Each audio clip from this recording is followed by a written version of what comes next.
I was always interested in the medical field. I thought dentistry was a perfect way of helping people and in short order making them feel good about themselves. I attended the NYU College of Dentistry. When I graduated, my fields of interest were oral rehabilitation, which is redoing somebody's total mouth, smile makeovers, and implants. I have found immediately upon graduation that one of the biggest problems people have is when they go to the dentist, they feel total lack of control, and that's a very high anxiety situation. If people are placed in a position where they feel they do have some control, they are much more relaxed. So I tell patients exactly what I'm going to do before I'm going to do it. Well, let me tell them, if you feel anything that's uncomfortable, you raise your left hand and we'll stop immediately, and they'll test me on it. But as long as they feel they have some kind of control, that takes away a lot of the fear and anxiety of the treatment. People think they're coming for a certain procedure, but in reality, people are coming to feel good, look good, and get it done with the least amount of visits and the least amount of discomfort. What is actually done to achieve that, that's a secondary nature.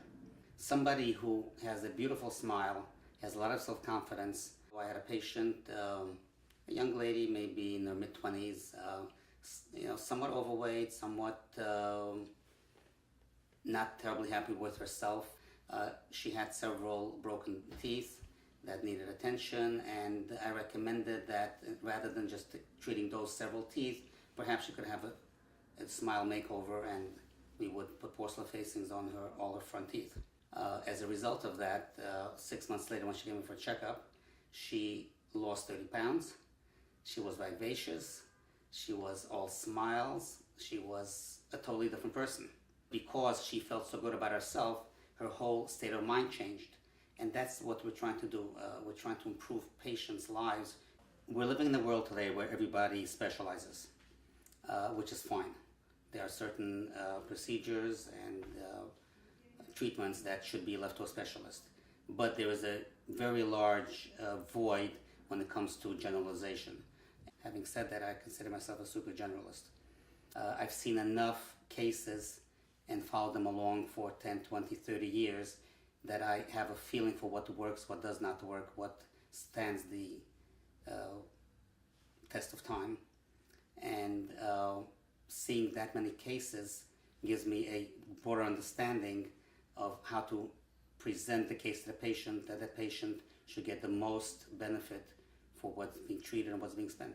I have enough training in a wide variety of fields, whether it's aesthetics, cosmetics, implants, oral surgery, endodontics, which is root canals, periodontics, etc., etc. I may not be able to or want to do all the procedures within those specialties, but I know enough about them to be able to think out of the box so that when somebody goes to a specialist and gets an opinion, I know enough about it and have done enough cases that I could tell them, okay, this is one approach and it's a valid approach given his, what I would call, not pejoratively, a tunnel vision for his specialty. But there are other ways of doing it if you think out of the box. That's what we try to do for the patient. A young lady, maybe 19 years old, ready to get married, and she had one upper eye tooth, which is the canine that's under the eye. It's a canine that was impacted, that was not coming down. The orthodontist, with the help of the oral surgeon, was trying to pull this tooth down for 5 years with almost no effect whatsoever.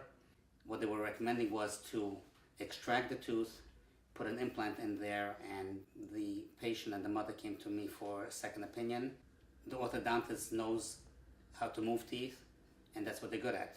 So that's what he was looking for, to move the tooth. Obviously the tooth was not moving, so he wanted an oral surgeon to try to do it surgically. The surgeon felt by extracting the tooth, it may come out in one piece, may not come out in one piece, may fracture, some bone may come with it. Given all those phases of information, I told the patient and the mother, what you're looking at is possibly a fracture of a tooth, loss of bone, and possibly falling in of the lip. My approach was to intentionally devitalize the tooth, meaning taking out the nerve of the tooth, putting in a post, and then putting a porcelain facing on the tooth to bring it to formal function. When the oral surgeon heard about it, he says, great, if I don't have to extract the tooth, fine with me. That's an excellent approach. The orthodontist thought it was a brilliant approach, not having to pull the tooth down and possibly fracturing it. And the patient thought, well, I could have this thing done within a matter of weeks rather than wait another 5 years to get his tooth down, which we proceeded to do. And about 3 months later, the patient got married.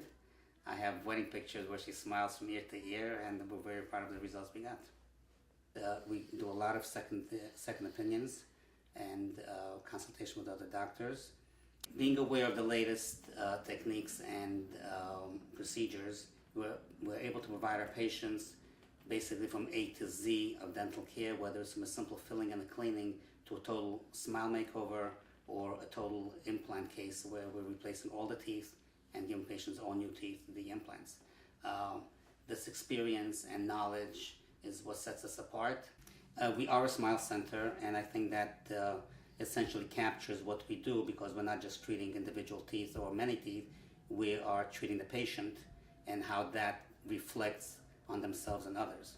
And a smile is what really counts. Of course, it has to be a pretty smile, but it has to be a healthy smile.